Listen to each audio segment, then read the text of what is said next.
नमस्कार बच्चों, मैं निर्मल सिंह आप सभी का स्वागत करता हूं आज की इस क्लास में। आज हम पढ़ने वाले हैं कक्षा 9 का अध्याय 3 जिसका नाम है नाजीवाद और हिटलर का उदय। इसका भाग 1 है वाइमर गणराज्य का जन्म। चलिए, और इस पूरे अध्याय में हम पढ़ने वाले हैं कि किस प्रकार वाइमर गणराज्य का जन्म होता है, हिटलर का उदय किन परिस्थितियों में होता है, हिटलर की पार्टी नाजीवाद जो है उसके बारे में जानेंगे और जो नाजी पार्टी है इसका दृष्टिकोण क्या है उसकी भी बात हम करने वाले हैं।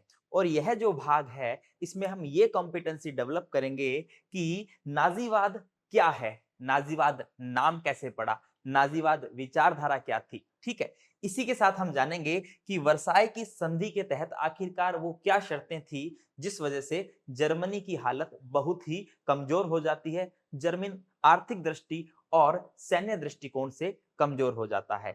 चलिए तो शुरू करते हैं आज का महत्वपूर्ण भाग जिसका नाम है वाइमर गणराज्य का उदय। चलिए, वाइमर गणराज्य को जानेंगे, लेकिन उससे पहले हम जानेंगे हिटलर की पार्टी के बारे में, हम जानेंगे नाजी पार्टी के बारे में, इसके नामकरण के बारे में।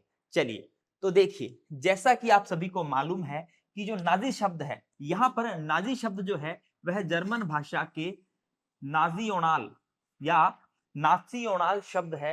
इसके प्रारंभिक जो अक्षर हैं, देखिए इतना इतना, इन प्रारंभिक अक्षरों से लिया गया है।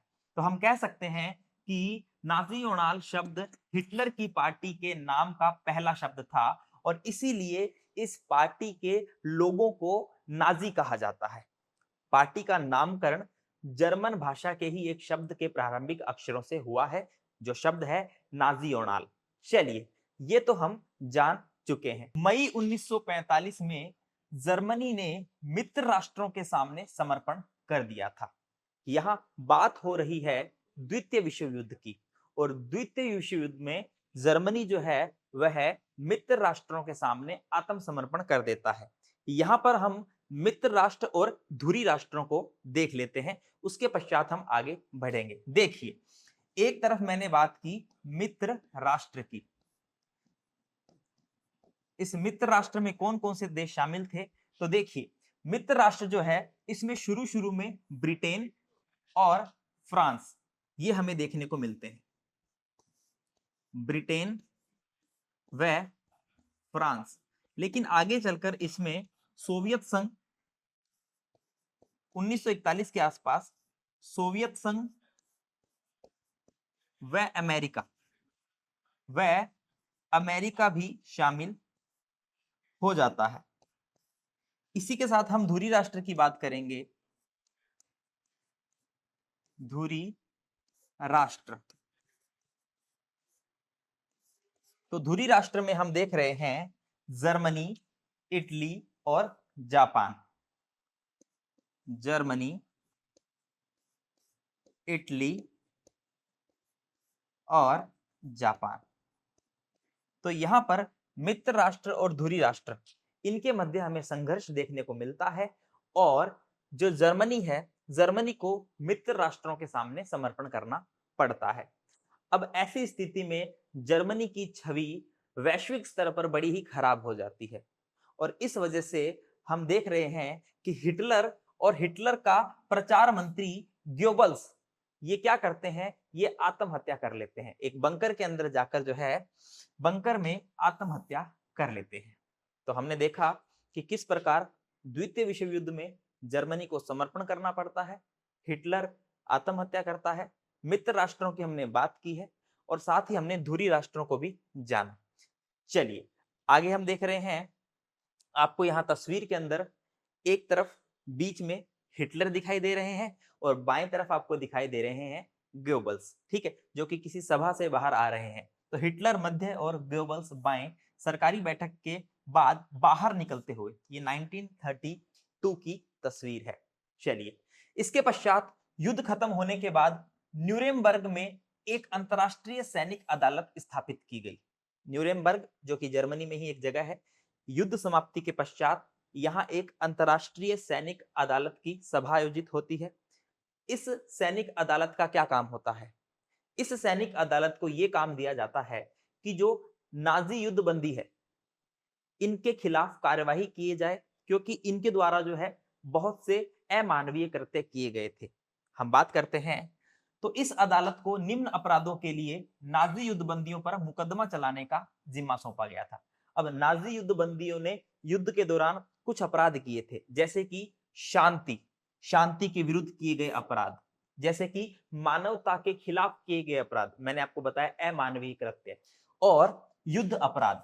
इन अपराधों के चलते नाजी युद्धबंदियों पर मुकदमा चलाने के लिए एक अंतरराष्ट्रीय सैनिक अदालत का गठन होता है न्यूरेमबर्ग के अंदर।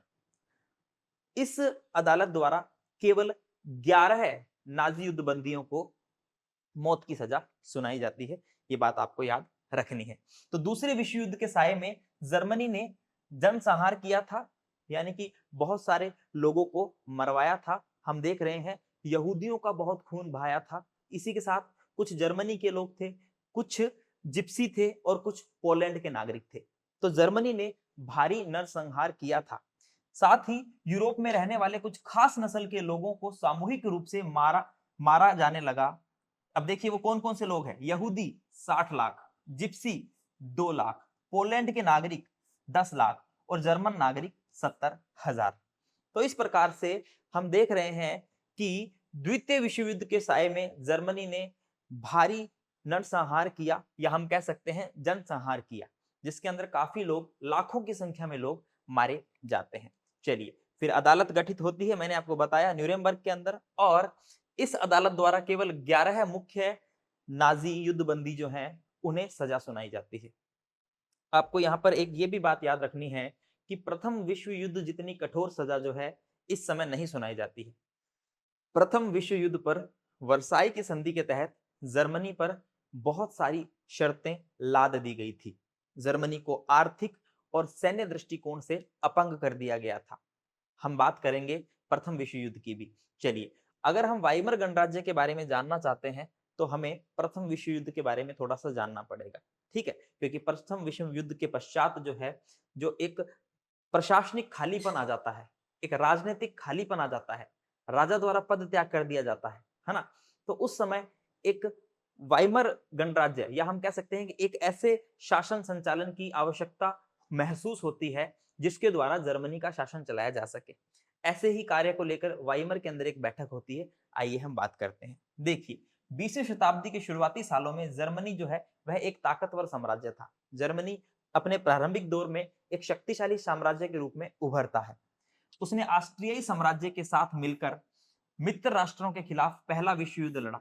अब हम यहाँ पर पहले विश्व युद्ध की बात करें तो पहले विश्व युद्ध में हमें मित्र राष्ट्रों में इंग्लैंड, फ्रांस और रूस ये दिखाई देता है, ठीक है। तो इसमें मित्र राष्ट्र और केंद्रीय शक्तियां ये आपस में लड़ती है। केंद्रीय शक्तियों में हम देखें तो जर्मनी होता है, ठीक है। इसी के साथ में हम ऑस्ट्रिया हंगरी की बात करते हैं।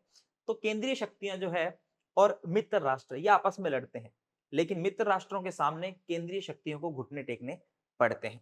चलिए, फ्रांस और बेल्जियम पर कब्जा करके जर्मनी ने शुरुआती सफलताएं हासिल की थी, लेकिन आप सभी को मालूम है कि 1917 के अंदर जो है अमेरिका भी जो है प्रथम विश्व युद्ध में शामिल हो जाता है।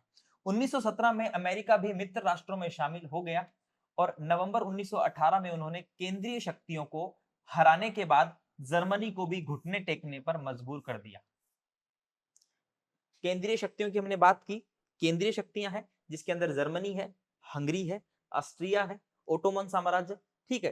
तो जर्मनी को भी घुटने टेकने पर मजबूर किया जाता है। मित्र राष्ट्र जिसके अंदर हमने इंग्लैंड देखा, फ्रांस देखा, रूस देखा, और 1917 में अमेरिका भी इसमें शामिल हो जाता है। अमेरिका के शामिल होने के पश्चात नवंबर 1918 में जर्मनी को भी समर्पण करना पड़ता है। चलिए, अब यहाँ पर हम देख रहे हैं साम्राज्यवादी जर्मनी की पराजय और सम्राट के पद त्याग ने वहां की संसदीय पार्टियों को जर्मनी राजनीतिक व्यवस्था को नए खांचे में ढालने का अच्छा मौका उपलब्ध करवाया। यानी कि अब देखिए, जहां जर्मनी एक साम्राज्यवादी विचारधारा लेकर चल रहा था, है ना, साम्राज्य विस्तार करना चाहता था, वहीं जर्मनी को समर्पण करना पड़ता है, पराजय का सामना करना पड़ता है। अब ऐसी स्थिति में सम्राट द्वारा पद त्याग कर दिया जाता है। पद त्याग के पश्चात अब राजनीतिक व्यवस्था को संभालने के लिए एक नई आवश्यकता महसूस होती है, और इसी आवश्यकता को पूरा करने के लिए हम देख रहे हैं कि वाइमर में एक राष्ट्रीय सभा की बैठक बुलाई जाती है। इसी सिलसिले में वाइमर में एक राष्ट्रीय सभा की बैठक बुलाई जाएगी और इस बैठक में क्या किया जाएगा, संघीय आधार पर एक लोकतांत्रिक संविधान पारित किया गया। संघीय आधार पर एक लोकतांत्रिक संविधान यहां पर तैयार किया जाता है। लोकतांत्रिक मूल्यों के ऊपर आधारित एक संविधान तैयार किया जाता है। जर्मन संसद यानी राइक्सटाग। राइक्सटाग को आपको याद रखना है ना, ये जर्मन संसद का नाम है, अक्सर पूछ लिया जाए परीक्षा में, है ना। राइक्सटाग के लिए जनप्रतिनिधियों का चुनाव किया जाने लगा और जनप्रतिनिधियों के निर्वाचन के लिए औरतों सहित सभी वयस्क नागरिकों को समान और सार्वभौमिक मताधिकार प्रदान किया गया। यानी कि यहाँ पर जो है लोकतांत्रिक संविधान पारित किया जाता है और जर्मन संसद यानी राइक्सटाग के लिए जो है चुनाव करवाए जाते हैं और चुनाव में औरतों को और सभी को, है ना, सभी नागरिक जो योग्य हैं उन्हें सार्वभौमिक मताधिकार प्रदान किया जाता है। चलिए, इसके पश्चात मित्र राष्ट्रों के साथ वर्साय में हुई शांति संधि जर्मनी की जनता के लिए बहुत कठोर और अपमानजनक थी। मित्र राष्ट्रों ने जर्मनी की सेवा भंग कर दी थी। जैसा कि मैंने आपको बताया कि वर्साय की संधि के तहत आखिरकार ऐसा क्या हुआ था कि जब हिटलर सत्ता में आता है तब वह वर्साय की संधि में हुई नाइंसाफी का बदला लेने की भी सोचता है ना। तो हम देखेंगे कि वर्साय की संधि के तहत जर्मनी को अपने बहुत से उपनिवेश खोने पड़ते हैं, ठीक है, बहुत सी आबादी खोनी पड़ती है, लोह भंडार वाले क्षेत्र खोने पड़ते हैं, कोयला भंडार वाले क्षेत्र खोने पड़ते हैं। आर्थिक रूप से जर्मनी को मंदी का जो है सामना करना पड़ता है। तो देखिए, वर्साय की संधि और जर्मनी, यहाँ पर उपनिवेश है, 10% आबादी है, 13% भूभाग है, 75% लोह भंडार और 26% कोयला भंडार। यानी कि वर्साय की संधि के तहत इतनी सारी चीजें जर्मनी को फ्रांस, पोलैंड, डेनमार्क और लिथुआनिया के हवाले करने पड़ते हैं। अब आप खुद देखिए, उपनिवेश, उपनिवेशों से भी देशों को बहुत सी सामग्री, कच्चा माल प्राप्त होता है। जैसे कि भारत भी ब्रिटिशर्स का उपनिवेश रहा है, तो ब्रिटिशर्स ने यहां से काफी धन लिया था, है ना।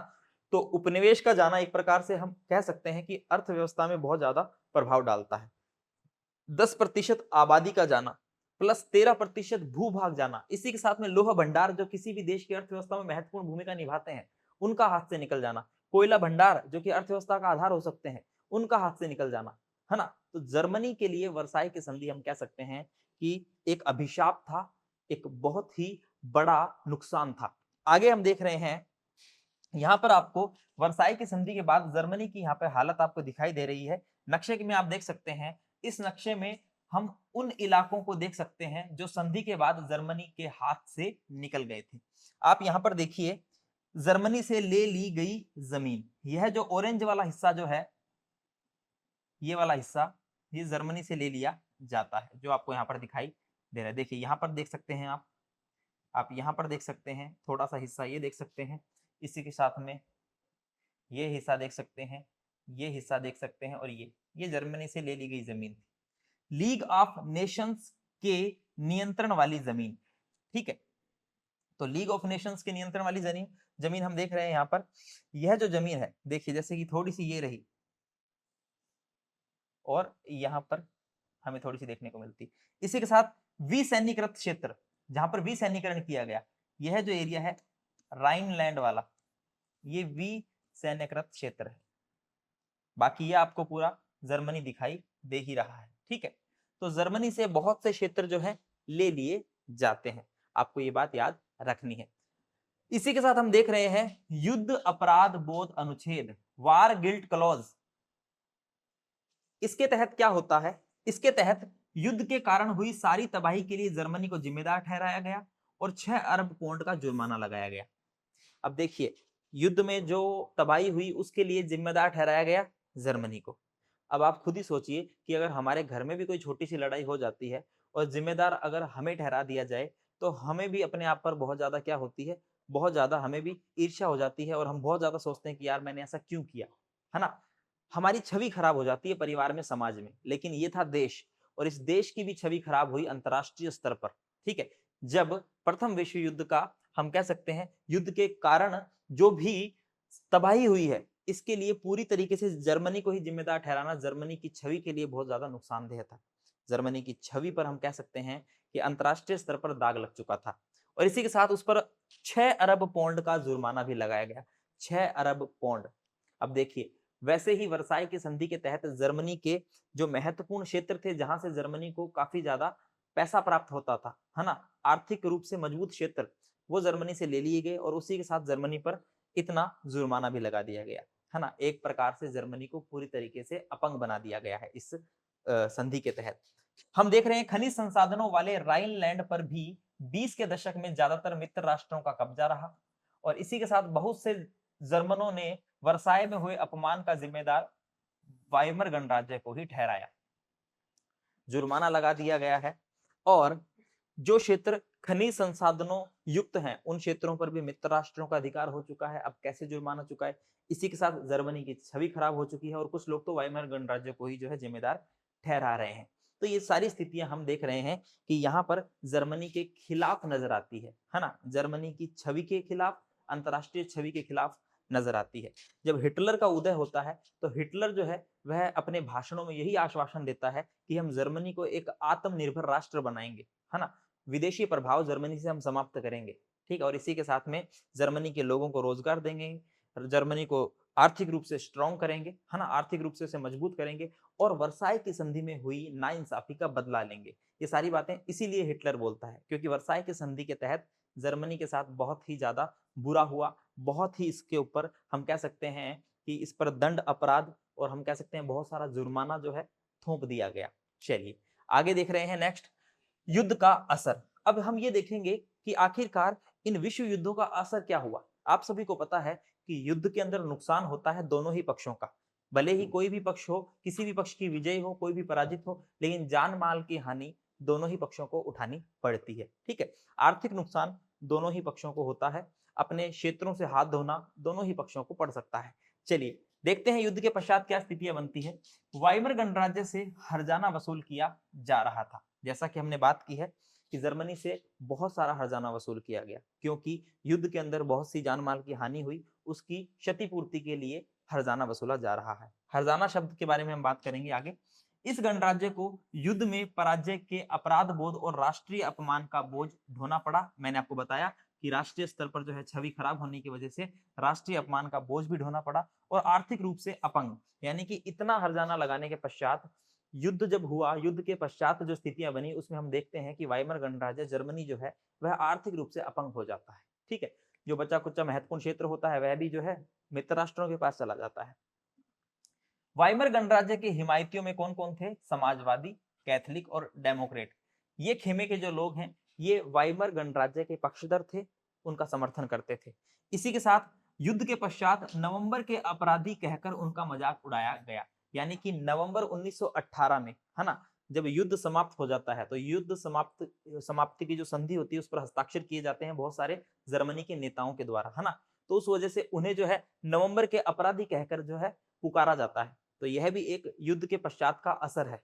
इसी के साथ हम देख रहे हैं सिपाहियों को आम नागरिक के मुकाबले ज्यादा सम्मान दिया जाने लगा, क्योंकि युद्ध के अंदर जो नायक होते हैं वो सिपाही ही होते हैं, युद्ध में महत्वपूर्ण भूमिका निभाने वाले सिपाही ही होते हैं, इसलिए सिपाहियों को जो है ज्यादा महत्व दिया जाने लगा। इसी के साथ जो खंदक होते हैं, है ना, खंदकों, मीडिया में खंदकों की जिंदगी का महिमा मंडन किया जा रहा था, यानी खंदक वो क्षेत्र होते हैं जहां पर सैनिक जो है रहते हैं, है ना, युद्ध के दौरान जिन मोर्चों के अंदर सैनिक रहते हैं तो उनका जो महिमा मंडन है वो मीडिया द्वारा किया जा रहा था, क्योंकि युद्ध चल रहे थे, सैनिक खंदकों में रह रहे थे। अब मीडिया द्वारा खंदकों की स्थिति के बारे में बताया जा रहा है, वहां की जीवन शैली कैसी है, कैसे उसमें सैनिक रहता है, क्या खाता है ना, कैसे गुजारा करता है, इन सब का महिमा मंडन मीडिया पर हो रहा है। हम देख रहे हैं कि मीडिया पर आक्रामक फौजी प्रचार हमें देखने को मिल रहा है। तो इस प्रकार सार्वजनिक जीवन में आक्रामक फौजी प्रचार और राष्ट्रीय सम्मान व प्रतिष्ठा की चाहें बढ़ने लगी थी। युद्ध के पश्चात कुछ ऐसा माहौल बन चुका था कि अब जो फौजी प्रचार है वो बढ़ने लगा, सिपाहियों को महत्व दिया जाने लगा, क्योंकि युद्ध के पश्चात लोगों को मस्तिष्क में वही छवि बैठ चुकी थी कि अब अगर किसी राष्ट्र को बचाना है तो उसके लिए सिपाही, फौजी, है ना, ये सेना वगैरह सब मजबूत होनी चाहिए। रूढ़िवादी तानाशाहों को व्यापक जन समर्थन मिलने लगा और उस वक्त लोकतंत्र की बात करें तो लोकतंत्र बिल्कुल नया, हम कह सकते हैं लोकतंत्र बिल्कुल नाजुक विचार था, यानी कि सभी लोग जो है वह आक्रामक फौजी प्रचार कर रहे थे, सभी लोग जो है वो तानाशाहों को समर्थन दे रहे थे, लोकतांत्रिक जो व्यवस्था है वो एकदम नई नई थी, नाजुक थी। चलिए, तो युद्ध के पश्चात असर में हमने देखा कि किस प्रकार हर्जाने वसूले गए, किस प्रकार नवंबर के अपराधी कहकर पुकारा गया, है ना। इसी के साथ जर्मनी की अंतरराष्ट्रीय जो छवि है उस पर दाग लगा, अपमान का बोझ उसे ढोना पड़ा। ये सारी चीजें जो है युद्ध के पश्चात हमें देखने को मिलती है। इसी के बाद हम देखते हैं नए शब्दों में हर्जाना और खंदक। हर्जाना यानी किसी गलती के बदले दंड के रूप में नुकसान की भरपाई करना, और खंदक यानी युद्ध के मोर्चे पर सैनिकों के छिपने के लिए जो खोदे गए गड्ढे होते हैं। मैंने आपको बताया जो मोर्चे जैसे गड्ढे होते हैं उन्हें खंदक कहते हैं। खंदकों का प्रचार मीडिया कर ही रही थी, और हर्जाना जो है वो हम देख रहे हैं जर्मनी से वसूला ही गया था। जर्मनी को युद्ध का जिम्मेदार ठहराया गया था। चलिए आगे हम देखेंगे राजनीतिक रेडिकलवाद, आमूल परिवर्तनवाद और आर्थिक संकट। जिस प्रकार हमने देखा कि रूस के अंदर बोल्शेविक क्रांति हुई, और बोल्शेविक क्रांति की तर्ज पर बहुत सारे परिवर्तन हुए। आमूल परिवर्तन की हम बात कर रहे हैं, रेडिकलवाद की हम बात कर रहे हैं। वैसे ही जर्मनी में भी स्पार्किस्ट लीग जो है वह अपने क्रांतिकारी विद्रोह की योजनाओं को अंजाम देने लगा। अब देखिए रूस की तर्ज पर, रूस में हम देखते हैं बोल्शेविक क्रांति, और जर्मनी में हम देख रहे हैं स्पार्किस्ट लीग के क्रांतिकारी कार्य। तो स्पार्किस्ट लीग जो है वह अपने क्रांतिकारी विद्रोह को योजना को अंजाम देने लगी। बहुत सारे शहरों में मजदूरों और नाविकों की सोवियतें बनाई गई, यूनियन बनाई गई, ठीक है, मजदूरों की और नाविकों की। इसी के साथ हम देखते हैं यहां पर आपको एक तस्वीर के अंदर ऐसी ही एक सभा दिखाई दे रही है, एक रैली दिखाई दे रही है जिसमें बहुत बड़ी भीड़ एकजुट हुई है ना।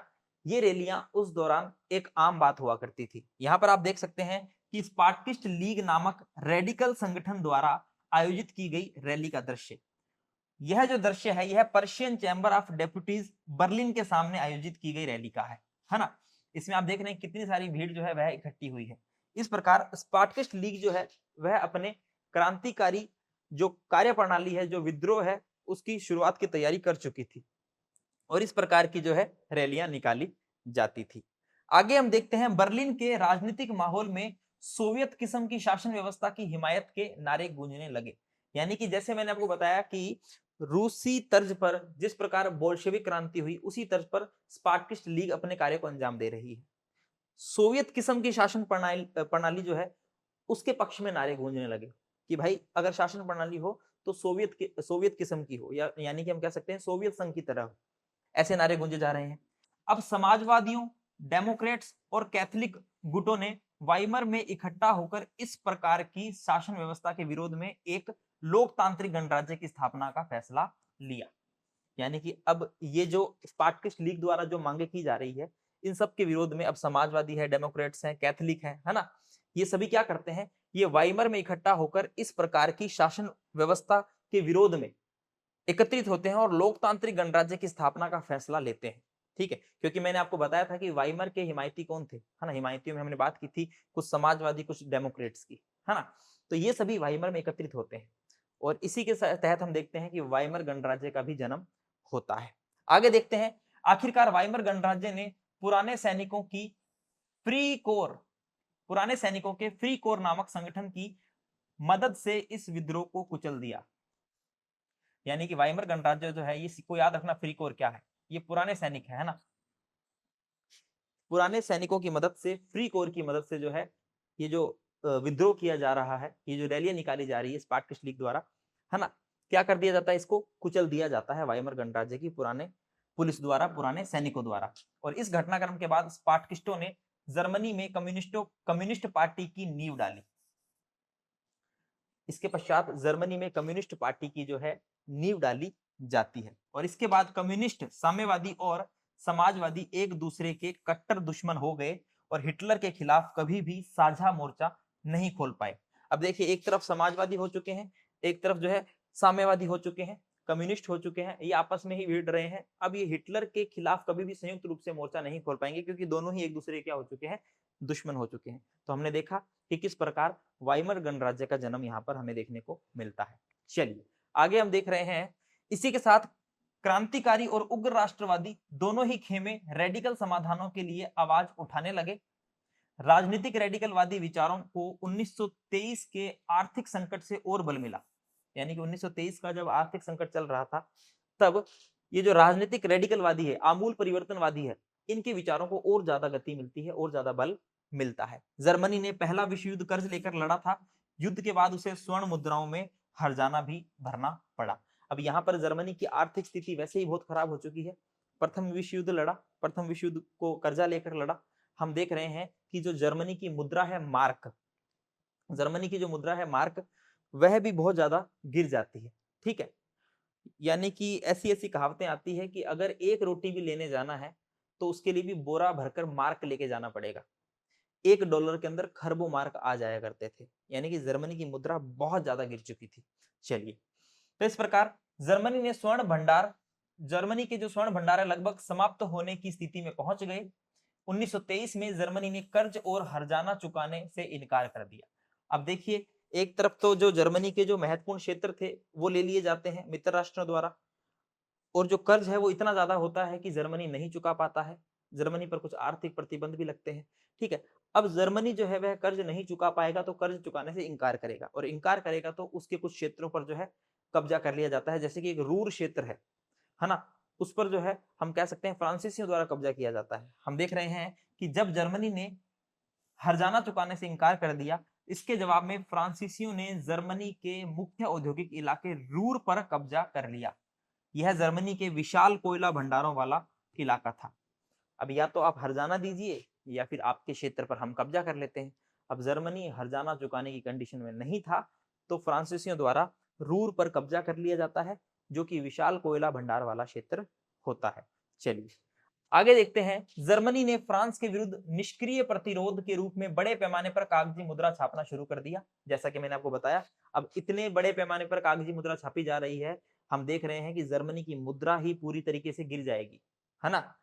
इससे उसके मुद्रा मार्क का मूल्य तेजी से गिरने लगा और $1 में खरबों मार्क मिलने लगे। अब आपको एक तस्वीर दिखाऊंगा मैं।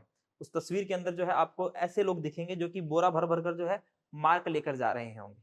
चलिए, मार्क की कीमत गिरने से जरूरी चीजों की कीमतें आसमान छूने लगी और इस स्थिति को हम अति मुद्रास्फीति कहते हैं। इस संकट को बाद में अति मुद्रास्फीति नाम दिया गया।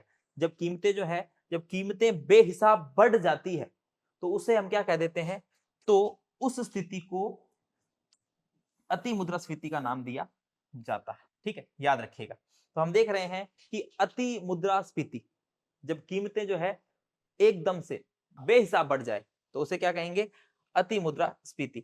जर्मनी को इस संकट से निकलने के लिए अमेरिकी सरकार ने हस्तक्षेप किया। अमेरिकी सरकार जो है वह जर्मनी को इस संकट से निकालने के लिए हस्तक्षेप भी करती है।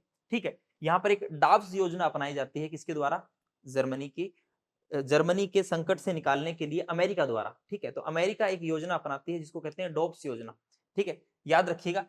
इससे इसके लिए अमेरिका ने डोप्स योजना बनाई। इससे जर्मनी के आर्थिक संकट को दूर करने के लिए हर्जाने की शर्तों को दोबारा तय किया गया, है ना। तो जर्मनी की हालत बहुत नाजुक हो जाती है। जर्मनी आर्थिक रूप से बहुत ही, हम कह सकते हैं, अपंग हो जाता है। जर्मनी को इस संकट से निकालने के लिए अमेरिका जो है वह डोप्स योजना लेकर आता है। ये डोप्स योजना आपको याद रखनी है। ठीक है, और जैसा कि मैंने आपको बताया तस्वीर के अंदर, आप यहाँ पर देख सकते हैं कि किस प्रकार जो है जर्मनी की मुद्रा मार्क, अगर छोटा सा ही कोई शुल्क चुकाना है तो उसके लिए बोरे भर भर कर मार्क ले जाना पड़ता था, क्योंकि मार्क की जो कीमत है वह बहुत ज्यादा गिर चुकी थी। हम यहाँ देख रहे हैं कि वेतन भुगतान के लिए बर्लिन में टोकरियों और ठेलों में कागज के नोट लादे जा रहे हैं। 1923 जर्मन मार्क की कीमत इतनी कम रह गई थी कि मामूली भुगतान के लिए भी बहुत सारे नोटों की जरूरत पड़ती थी। ठीक है, तो इस प्रकार से बोरे भर भर कर जो है मार्क ले जाना पड़ता था। चलिए आगे देखते हैं। नेक्स्ट है मंदी के साल। अब जैसा कि मैंने आपको बताया कि अमेरिका ने जर्मनी की आर्थिक स्थिति को देखते हुए उसको कुछ आर्थिक सहयोग देने का सोचा, और अमेरिका ने डोप्स योजना बनाई ताकि जर्मन को इस आर्थिक संकट से निकाला जा सके। लेकिन यहाँ पर होता क्या है, यहाँ पर होता यह है कि 1929 के अंदर 1929 के अंदर अमेरिका खुद आर्थिक मंदी का शिकार हो जाता है, जिसे हम महामंदी कहते हैं, क्योंकि अमेरिका का जो शेयर बाजार है वो धराशाही हो जाता है। हम यहाँ पर देख रहे हैं कि जर्मनी अमेरिका से लिए गए अल्पकालिक कर्जों पर आश्रित था और 1929 में वॉल स्ट्रीट एक्सचेंज, याद रखना इंपॉर्टेंट है ये, वॉल स्ट्रीट एक्सचेंज यानी शेयर बाजार जो कि अमेरिका का सबसे बड़ा शेयर बाजार था, ये धराशायी हो गया। अब आप खुद सोचिए कि अगर अपने पास खुद के पास ही कुछ खाने के लिए नहीं होगा तो हम सामने वाले को क्या खिलाएंगे, है ना। तो जो जर्मनी अमेरिका की आर्थिक मदद से चल रहा था, अब अमेरिका की खुद की अर्थव्यवस्था जो है वो लगभग लगभग हम देख रहे हैं आधी हो जाती है ना। यानी कि 1929 से 1932 तक अमेरिका की राष्ट्रीय आय लगभग आधी रह जाती है। अब इतनी राष्ट्रीय आय गिर जाती है तो जो अमेरिका अब खुद आर्थिक मंदी से गुजर रहा है वो जर्मनी को क्या सहायता देगा। तो इस प्रकार जर्मनी को मिल रही मदद बंद हो जाती है और इसका बहुत बुरा प्रभाव पड़ता है जर्मनी के लोगों पर, है ना।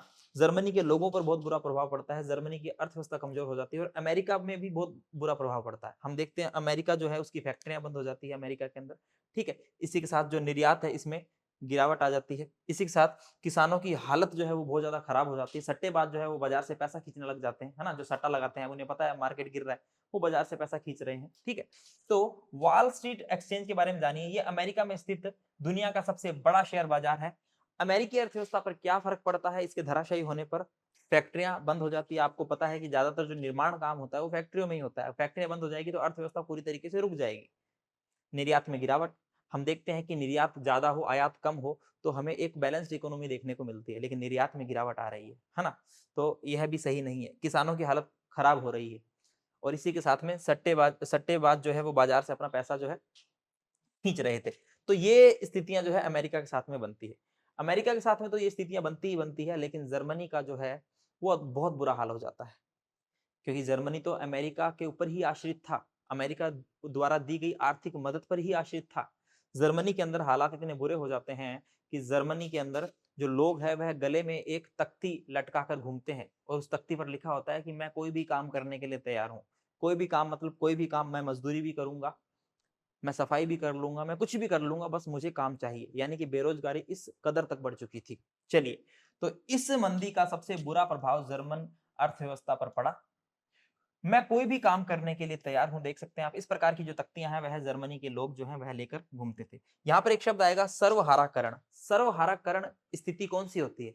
सर्वहाराकरण एक ऐसी स्थिति है जिसमें व्यक्ति गरीब होते होते होते होते पूरा मजदूर की स्थिति में पहुंच जाता है। यानी कि गरीब होते होते मजदूर वर्ग की आर्थिक स्थिति में पहुंच जाना ही क्या है? सर्वहाराकरण, ठीक है। तो आपको ये बात बिल्कुल याद रखनी है। यहाँ पर आपको थोड़ी सी मजदूरों की स्थिति दिखाई दे रही है, या फिर हम कह सकते हैं कि लोगों की स्थिति जो कि सोने के लिए किस प्रकार तड़पते थे, उन्हें छत नहीं मिलती थी। हम देख रहे हैं यहाँ पर कि लाइन पर सोते लोग। महामंदी के दिनों में बेरोजगारों को न तो वेतन की उम्मीद रहती थी और यहाँ पर न ही ठोर ठिकाने की। जाड़ों में जब उन्हें सिर छुपाने की जगह चाहिए होती थी तो इसके लिए भी उन्हें पैसा देना पड़ता था। तो यहाँ पर आपको देखिए जो लोगों की स्थिति दिखाई दे रही है कि किस प्रकार जो है लोग बहुत ही मजबूर हो चुके थे ऐसा जीवन व्यतीत करने के लिए। तो हमने देखा कि भले ही वर्साई की संधि के तहत जर्मनी के साथ में बहुत सारी नाइंसाफी हुई, जर्मनी पर बहुत सारे हर्जाने लगाए गए, आर्थिक दंड दिया गया, ठीक है, लेकिन जर्मनी को इस स्थिति से निकालने के लिए अमेरिका ने डॉब्स योजना अपनाई। लेकिन अमेरिका स्वयं 1929 के अंदर महामंदी की चपेट में आ गया और इस वजह से जर्मनी को मिलने वाली मदद जो है वह भी रुक गई और अमेरिका के साथ साथ जर्मनी की भी जो अर्थव्यवस्था है वह बहुत कमजोर हो जाती है। और मैंने बहुत से ऐसे उदाहरण दिखाए आपको कि जर्मनी के लोग बेरोजगार हो चुके हैं और कैसी स्थिति जी रहे थे, तस्वीर आपके पीछे है। चलिए आगे हम देख रहे हैं कि अगर हम देखें कि राजनीतिक स्तर पर वाइमर गणराज्य जो है इसका अगर हम थोड़ा सा मूल्यांकन करें तो हम देखें कि वाइमर गणराज्य जो है वह एक बहुत ही नाजुक दौर से गुजर रहा था। यानी कि यह इतने नाजुक दौर से गुजर रहा था कि इसको कोई भी तानाशाह अपनी चपेट में ले सकता था क्योंकि इसके अंदर भी कुछ खामियां थी, है ना, उसकी भी हम बात करेंगे। चलिए, तो वाइमर संविधान में कुछ ऐसी कमियां थी जिसकी वजह से गणराज्य कभी भी अस्थिरता और तानाशाही का शिकार बन सकता था। एक जो महत्वपूर्ण इसमें कमी देखने को मिलती है वो क्या है? वो तो है आनुपातिक प्रतिनिधित्व, है ना। आनुपातिक प्रतिनिधित्व की वजह से जो है हम देखते हैं कि सरकारें जो है वह बहुमत से, हम देख रहे हैं यहाँ पर कि किसी भी सरकार को बहुमत नहीं मिल रहा था और इस प्रावधान के कारण किसी भी एक पार्टी को, कोई एक पार्टी को बहुमत नहीं मिल रहा था और यहाँ पर जो पार्टियां बन रही थी वो गठबंधन सरकार जो है वो सत्ता में आ रही थी। तो एक तो कमी यह थी। दूसरी अनुच्छेद 48 की, अनुच्छेद 48 जो है यह दूसरी कमी थी। दूसरी समस्या थी, मैंने आपको बताया कि वाइमर गणराज्य में कुछ कमियां थी, जैसे कि एक कमी मैंने आपको पीछे बताई है, आनुपातिक प्रतिनिधित्व। इसकी वजह से कोई भी एक पार्टी जो है बहुमत में नहीं आ रही थी, बहुमत उसे नहीं मिल रहा था, इसकी वजह से गठबंधन सरकारें बन रही थी। और दूसरी जो कमी थी वो थी अनुच्छेद 48 की। अनुच्छेद 48 के तहत जो है राष्ट्रपति को कुछ अधिकार दिए गए थे। हम यहाँ पर देख रहे हैं अनुच्छेद 48 के तहत राष्ट्रपति को दिए गए अधिकार। अब इसमें आपातकाल लागू करने का अधिकार है, नागरिक अधिकार रद्द करने का अधिकार है और अध्यादेशों के जरिए शासन चलाने का अधिकार है। अनुच्छेद 48 के तहत राष्ट्रपति को जो अधिकार दिए गए थे, जिसके तहत राष्ट्रपति कभी भी आपातकाल लागू कर सकता था, ठीक है। इसी के साथ नागरिक अधिकार रद्द करने का अधिकार, नागरिकों के जो अधिकार है, स्वतंत्रता का अधिकार है, अभिव्यक्ति का अधिकार है, इन्हें रद्द करने का भी अधिकार जो है दिया गया था। इसी के साथ में अध्यादेश के जरिए शासन चलाना, यानी अध्यादेश यानी कि आपात स्थिति के अंदर कोई भी आदेश जारी किया जाता है उसे अध्यादेश कहते हैं। तो अध्यादेश द्वारा जो है शासन चलाना, ये कुछ अधिकार ऐसे थे जो कि वाइमर गणराज्य की कमी थी। चलिए, तो हमने वाइमर गणराज्य की कमियों पर भी बात कर ली, हम देख लिया कि वाइमर गणराज्य एक नाजुक दौर से गुजर रहा था। चलिए, तो इसी के साथ में आगे देखते हैं। अपने छोटे से जीवन काल में वाइमर गणराज्य का शासन 20 मंत्रिमंडलों के हाथों में रहा। यानी कि आप देख सकते हैं कि छोटे से काल यानी कि 239 239 दिन से ज्यादा अवधि नहीं रही इस गणराज्य की। उसकी औसत अवधि 239 दिन से ज्यादा नहीं रही। इतना छोटा समय, 20 मंत्रिमंडल, ठीक है। तो हम देख सकते हैं किस प्रकार की कंडीशन थी वाइमर गणराज्य की।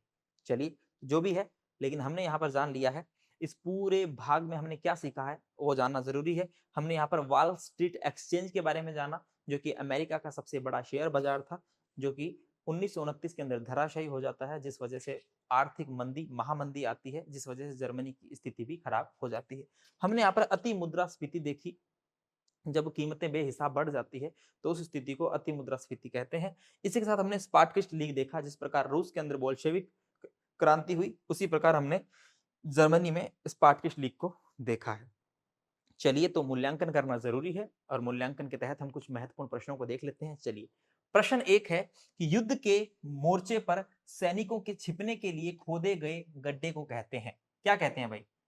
ए खंदक, बी बंकर, सी नाला या डी बावड़ी। तो यहां पर हम देख रहे हैं खंदक।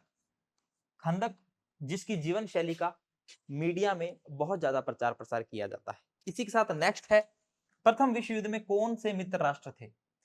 ए रूस England France, B Japan Italy Germany, C Austria Germany रूस और डी भारत रूस जापान।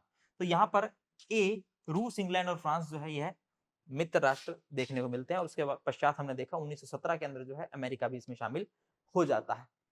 तीसरा प्रश्न है, जर्मनी को संकट से निकालने के लिए डोप्स योजना किसने बनाई थी?